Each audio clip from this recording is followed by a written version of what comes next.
You ready? Well, hello Sorry, my everybody. phone is acting weird. No, well, thank you very much, everybody. Thank you very much for being here. Okay, so as you know, okay, so well, I'm the good old Senon, and now we're going to the United States, right? That's right. Yeah, directly to the United States. Okay, thank you very much, Tel Quintero. She was the one that helped us out for this interview. Okay, thank you very much for Courting Call Records. It's a pleasure. And now we got an excellent band, right? Okay, so Divided Truth. That is the name of the band, right, Jerry? Yes, it is. Thanks so much for having me.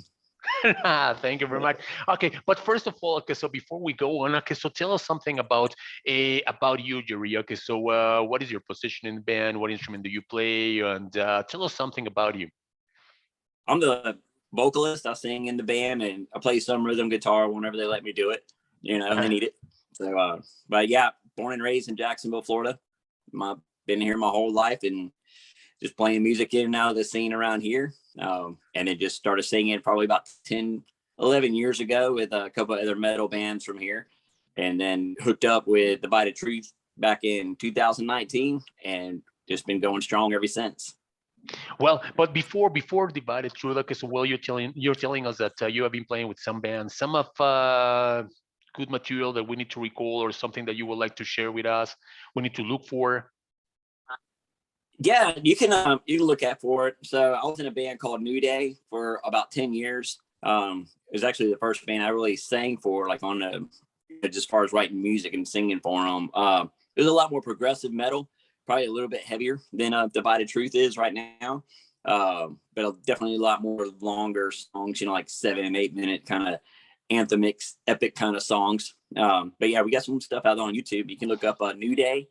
And like One Man's War is a really popular song that we had. We did a lot of stuff. We opened up and did shows with like Hell Yeah, a couple with Non-Point, Fear Factory. We did a lot of stuff with Fear Factory whenever they come through town.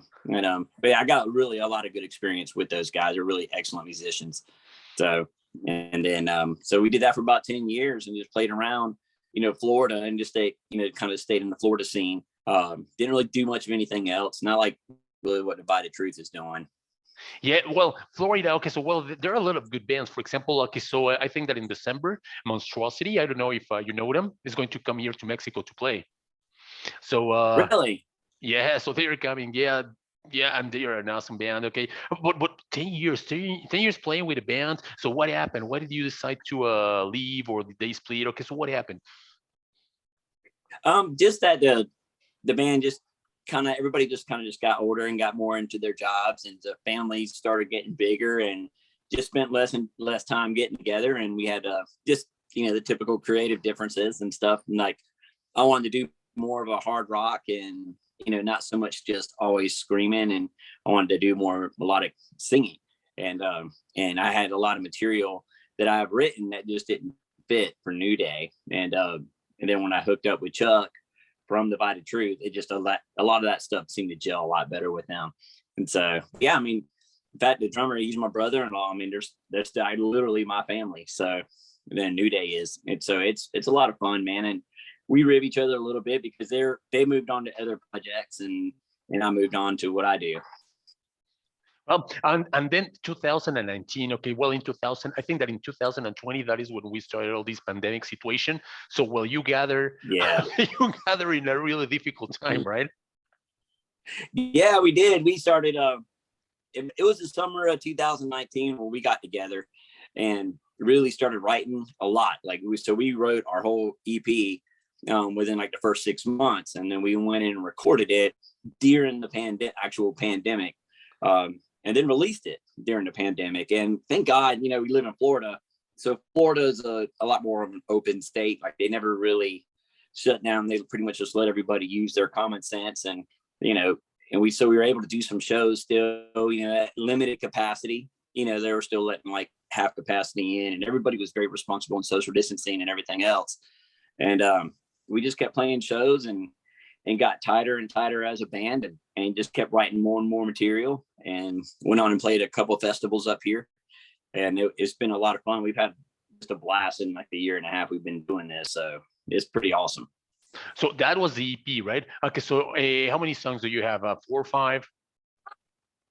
On the EP, we released, I think it was 7 songs actually came out on that.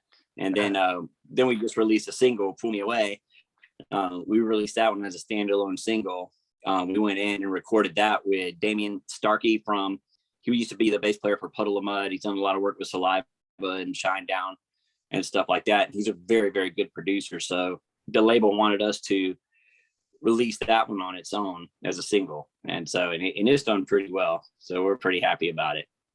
So what can you tell us about this EP, for example? Are there some songs that you say, yeah, okay, you know what? Because I've seen that there's some material, for example, in YouTube, right? But I don't know. Right. I don't know if I'm wrong, but I was not able to find a video with the band. There were some lyric videos. I mean, I don't know if you can. Right. Yeah. So there's Damage, our first single. It's got a YouTube video, like a full-blown video, and it has us, and it's got a lot more performance scenes and things like that in it. And we went with the lyric videos kind of because of the pandemic. We didn't really want to get a bunch of people together and just for an all-day video shoot and not really know what was going on. So we kind of went more the lyric video route for the next couple of ones that we did. But Damage is a full performance video. But the songs on the EP, they're just songs that only write like about things that I know about and the things that I've been through. So they're really just all true stories. And so like Damage is one that was out, and it was about my brother kind of going through a hard time. And it's just more like a brothership, kind of just, hey man, trying to lift you up. You know, don't let that baggage weigh you down and let it anchor you, man. Let's just move forward and keep going. And so we've had a lot of good messages like that, you know, throughout all of our songs. And we've always just written things that were authentic and real to us. And it seems to be serving us pretty well. So that is Damage. That is Damage, which is the one that we can watch on YouTube, right? The complete video. Yeah. You can watch. Damage was our very first release of Curtain Call Records. And we did a full-blown video. Raw Productions came in. We went to Jackrabbits, which is a legendary club kind of in North Florida. Like a lot of the big bands come in. It's not a big club. It's like a 200, maybe 250 person capacity. But I mean, you get all the big bands come and play there. You know, we had like Jeff Tate's going through there, and of course, Non-Point's going through now. We played through there. Golly, man, you could think about them. They come through. Red Jumpsuit Apparatus, they've come through.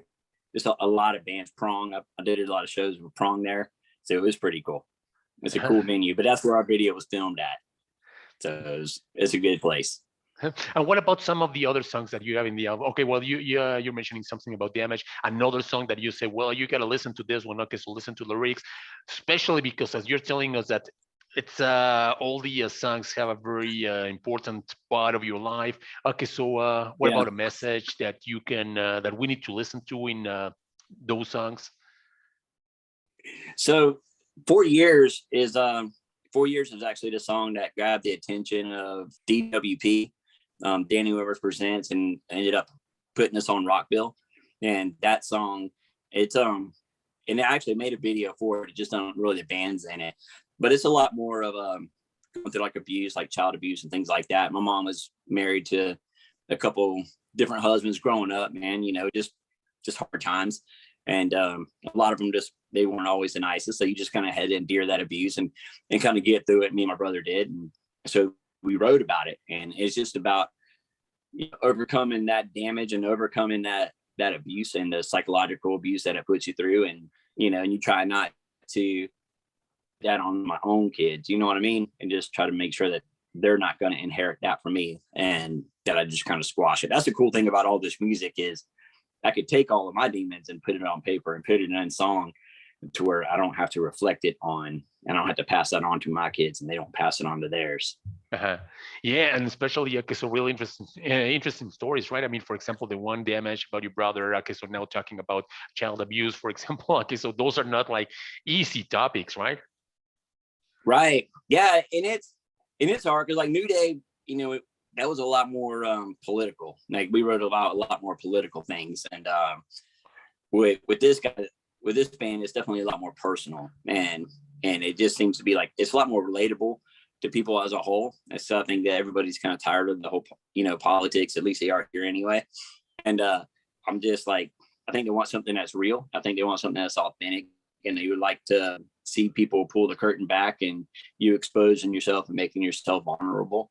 And that's what these songs do for us. And a lot of the guys in the band they will even contribute their lines, so they'll contribute something that happened to them, or I'll pull out lines in our conversation while we're talking, and I'll just pull up the notes section in my phone and I'll just write down like whatever one line or I hear them say, and then we'll go from a song from there. And so well, really, really good. Okay, well, that one. Okay, so damage. Okay, so this one about 40 years, right? 40 years or 4 years? Yeah, 4 years. 4 years. FOR, 4 years. Yeah. Okay. Yeah, about like 4 years, it's tortured me. You know, that's what it is. So. Uh-huh. Yeah, we're going to listen to that one because really, okay, so it seems that now I'm like interested in that story. Okay, so I really like to pay attention to lyrics, right? Which is what we all should do, right? Especially metalheads, right? I mean, they like to pay attention to lyrics. They like to get the message. Yeah, man.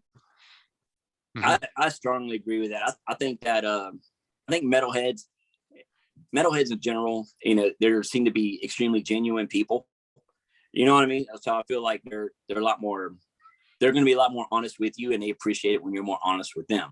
You know, and I think that's why you got like how Metallica does so well is because like James Hetfield for years wrote about his alcoholism and wrote about his demons.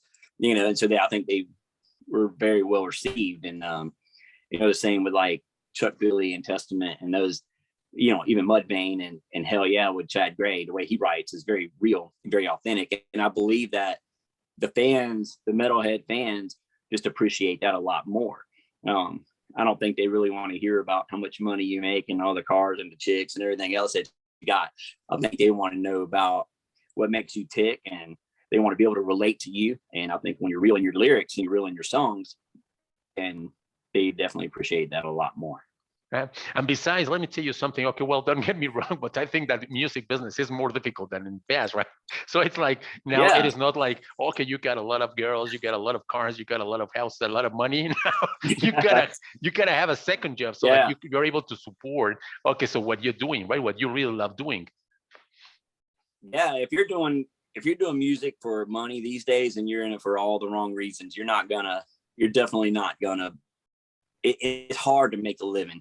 You can make a living, but it's definitely a lot harder to make a living when you have a family and you're trying to raise them. You know, I'm fortunate enough to have a job that I can work from home, and it allows me a lot of time to work on my music and to be with my family and also make a living.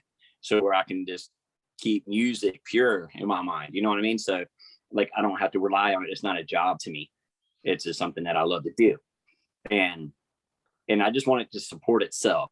And I think Divided Truth is getting to the point now to where it's starting to support itself, to where it's not coming out of our pockets or our family's pockets or anything like that. It's starting to like, as long as it could support itself and get us all the gear that we want and need and pay for all the recordings, because that's not cheap. Of course, it's funny you say that. So the money's gone away, but the recordings have gotten more expensive. So like the production, you know, and videos and everything else you want to do is more expensive. So you definitely have to love it. And if I got it to where it's paying for itself, then I consider it a success. And that's kind of where it's at now. I feel like we're getting successful at it because it's starting to pay for itself. No, and besides, okay, so well, you have how many? Okay, so I think that there are like 5 lyric videos that you have on your YouTube page, or 5 or 4. So I know we have a Pain. There's a lyric video for Damage, but there's also another video for Damage. And I think I did one for. I'm trying to think. Oh, we did for Pull Me Away. That's the one that we recorded with Damon Starkey. You know, that's one. That's a pretty deep song. It's a pretty powerful song for us. Because about a year ago, maybe about a year and a half ago, my in-laws they were killed in a car accident. Somebody was texting and driving and blatantly just ran a red light and just killed them both instantly. And it was very tragic. And then there was a lot of grief for my family to deal with. And so Pull Me Away is a song that's about talking to grief as if grief was a person, you know, and that's just everything that kind of we've all gone through as a family. And I wrote about it because that's just how I deal with things. And then again, just being honest and letting people in, you know, that's it's done really well for us as far as like a song goes and the way it performs. But it's definitely one of the most real songs that we have. And but that lyric video came out. We did that. That was the latest one we've done. Mhm. And what about Pain? What can you tell us about Pain, for example, that song? What does it talk about? Pain is so the cool thing about Pain is me and Chuck wrote it. It was supposed to be just like an instrumental he was going to write for and just do like a bunch of solos over.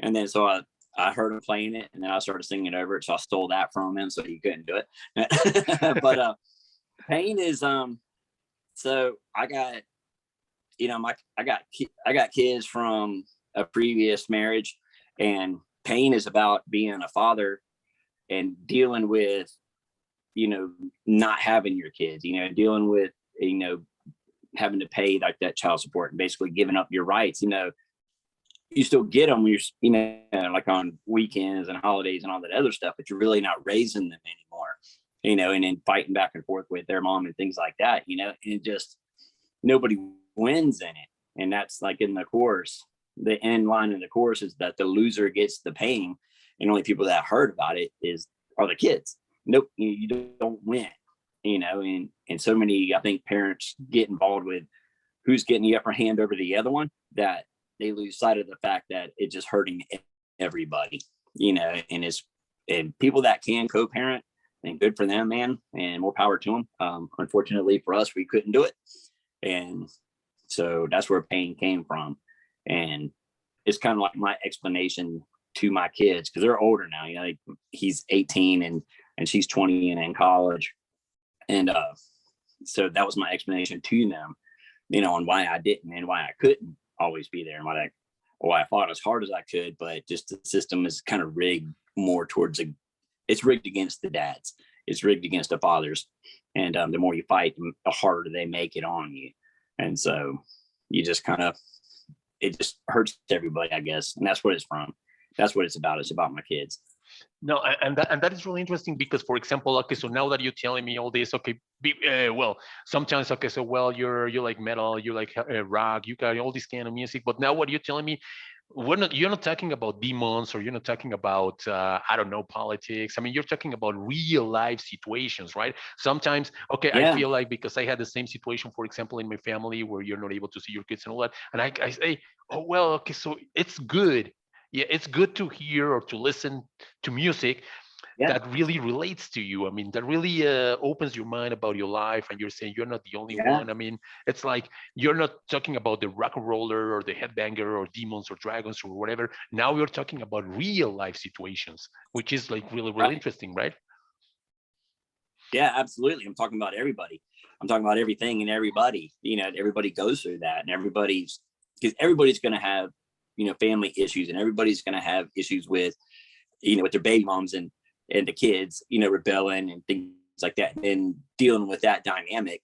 And so, yeah, I mean, it definitely comes from a very pure and open spot. And the first time I did it live, my kids were there and they seen it, and it was even just hard to get through. I mean, they were just crying because of just the way that we performed it and the way that we did it live. And it was very emotional, and it just seems to touch a lot of people, you know, when they come and see it. And then we'll go right back and do like one of our heavier songs like right after. So, Okay. but yeah, it's a real song, man. I knew when I joined this band, I told the guys, as long as I'm having fun doing it, and as long as I don't have to be anything but me doing it, you know, and that's just, you know, because I'm just an old country guy from Jacksonville, Florida, you know, like the home of Leonard Skinner and 38 Special. But we also got Limp Bizkit and, you know, God, man, Shine Down and all these other bands that came out. And so we're definitely very multicultural in Jacksonville. And I mean, you see me, I'm in a flannel shirt now, you know. So, and that's, you know, but we all go through real stuff, you know. And I think like Leonard Skinner was very good about writing about his stories. You know, Ronnie Van Zant he wrote about things that happened to him. And it was very real, and that inspired me. Shine Down the same way. You know, they write about very real stuff that's happened to them, you know, and the demons they face or the things they're going through in life, you know. And so I just like, as long as I'm real, and as long as I can have fun, and as long as it don't seem like a job, then I will do this as long as y'all want me to. But if I quit having fun and if I got to start writing about fake crap and it becomes a job, then I'm out. I don't want to do it no more. No, yes, I totally agree with you in that case. Okay, well, and are you planning, well, you have the EP, right? Are you planning on having another release, soon, or? Yeah, we're doing, so after we waited for Rockville to be over, and then we're getting through, of course, the Thanksgiving holidays, and then we're getting back into writing next Wednesday because that's our time we get together. So this coming up Wednesday, we get back into writing. We'll go back into studio with Damon Starkey. We actually wrote like the acoustic version of Pain, and then so Damon Starkey actually grabbed it, and we actually re-recorded that. So that one's already done. So it's like we call it like Pain 2.0. That's just a working title now, and just added more lyrics to it. And it's definitely a heavier, more rock version of it instead of the way that it's recorded now. It's just all just acoustic, just me and Chuck. Like the whole band's involved in this one. And Damon Starkey, who, like I said, played bass for Puddle of Mud, he's actually played bass on Pain, the next track that's coming out. And we're going to release that probably right around March. So that'll be the next release that comes out. But I'm hoping that we get another 3 songs put in so we can release another EP by springtime of next year. So we're well underway. We already got 2 songs down for it. So we just got to record 3 more. And I know we got 1 on the burner right now. And how do you feel like working with Courting Cold Records right now? Okay, so are you able? Do you have all the freedom that you want to, or? Yeah. I mean, Curtain Call's been great. They've been Don and Gigi and Kel. They've been extremely good to us. Sorry about that. No worries. They've been extremely my phone. So yeah, they've been extremely good to us. They for the deal that we have with them, we got all creative freedom that we want. He suggests, like, John's really good at suggesting things and making sure that, we are presenting ourselves a certain way on stage. And when we write our songs, he just tells us, he goes, this is what works, for radio, and this one kind of what doesn't, but what you guys are doing seems to work. So just keep doing what you do. And it's very liberating to be with a company like them. They bust their ass. I mean, I can go on there any given day and I see Gigi and John and Kel all on there, promoting all of us, not just one band. They don't seem to get behind one band. This is what we're pushing more than anything else, but they really help us out. They got us on Metal in the Mountains this past year and up in West Virginia. So that was extremely cool. And we got, a lot more label mates, like Clinch Fist and Messer. Messer's coming down. We're going to do a show with them next month with them and Clinch Fist, all Curtain Call show here in Jacksonville. So that it's really, really cool that they built a network with bands that work together and not against each other and not compete with each other. And I think that's one thing, a culture that they've created at Curtain Call Records is a culture of working together, the cultures of bands, like kind of being more label mates and not saying, "No, man, you get more than me, or you get more than this than me," And I don't hear none of that stuff. I don't say it, and nobody says it to me. We all reach out to each other. Like Messer's coming from Texas, and they're like, "Hey, man, can you guys, put together a show? We're gonna be on tour." And I'm like, "Hell yeah, man, I'll do it. I'll call the promoters around here, and we'll figure it out." And that's what we did. And I brought my buddies up, Clinch Fizz from Tampa, and we're putting on a cool show.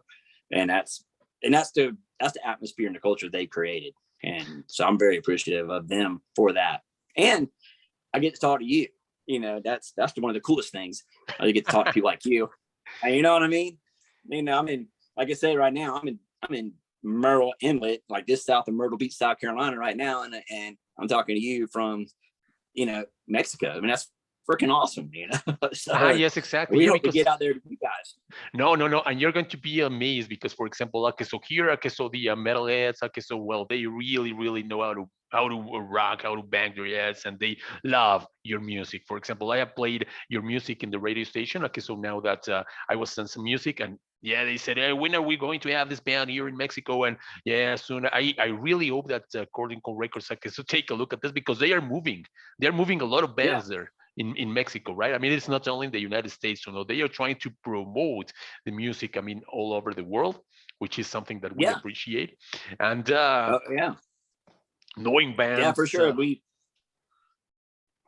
I'm sorry. Yeah, I noticed, and not to interrupt, but yeah, we get on call with John once a week, and he was talking about, where'd you guys go to Mexico? And I'm like, yeah, absolutely go to Mexico, man. We're good. I've been down there, of course, on cruises and things like that. And I absolutely love Mexico. And yeah, we're definitely looking forward to it. Whenever we can make that happen, we're definitely want to get down there to you guys. No, and we're going to play your music right now. Okay, so I got interested in all these songs. Okay, so 4 years and Pain and all those ones. Okay, so we got Metal Corrosivo BR radio, which is a radio station that we have here in Mexico. Okay, so and we're going to promote your music because so that is what we love, to play music. Okay, so to play this music that has a lot of quality, that is something that we really like. These interesting stories. So be sure that we're going to be playing that. And so Jerry, thank you very much. Thank you very much for this interview. I mean, we really are looking forward to seeing you here in Mexico because, so you're going to be amazed. I mean, people here, they're going to love your music. They're going to, you're going to love, I don't know. I always hear good things about Mexico and the fans there. I mean, my, Brent Smedley, he lives in Jacksonville with us, and I've known him for a long time. And he played drums with Iced Earth, and now he's playing with Out of Darkness, who's a curtain call label mate. And he says it all the time. He's like, man, Mexico's crazy. They're just crazy. The metalheads in Mexico, they are for real about it. Like, it's serious, Jerry. Don't go down there half-assed. You better be for real about what you're doing, because those guys are serious. And I was like, all right, man, I'm ready. So we're on the way. And now that everything is going out again, okay, so after this pandemic situation, everything, now we are like, everybody's like, we're eager to see all these bands again, right? I mean, all these festivals and all that. So I'm pretty sure that, okay, so once you come here, okay, so you're going to love it. And we, of course, okay, so we're going to love your music because it's real interesting, especially because, as I said before, we're not only listening about girls, or about motorcycles or about demons. Right. Now it's like, I can relate to that song. Okay, so that really touches me, for example. Yeah, man. Yeah. I mean, I'm looking forward to bringing it to you guys. That's for sure. No, thank you very much, Ari. And of course, we're going to be playing some music. We really appreciate this conversation. It's really, really good to know about your band. Okay, so it's really thank you very much for this time that you're giving us. Okay, so for having all this time and share it with us. I don't know if you would like to give some special message to the people here in Mexico. Okay, so invite them to listen to Divided Truth, for example. Yeah, absolutely. You can find all of our music and just search at Divided Truth Official, and it'll take you to all of our social medias, all of our websites. You can go and find us on Spotify, Apple Music. I mean, just anywhere you stream your music, you can get it. And my message is to Mexico, man. It's just, man, y'all keep doing what you do down there. You got a great reputation among all of us bands from north of your border, and we're excited about getting down there to you, man. And that's, you keep doing what you're doing, and we'll keep trying to get our asses down there to see you.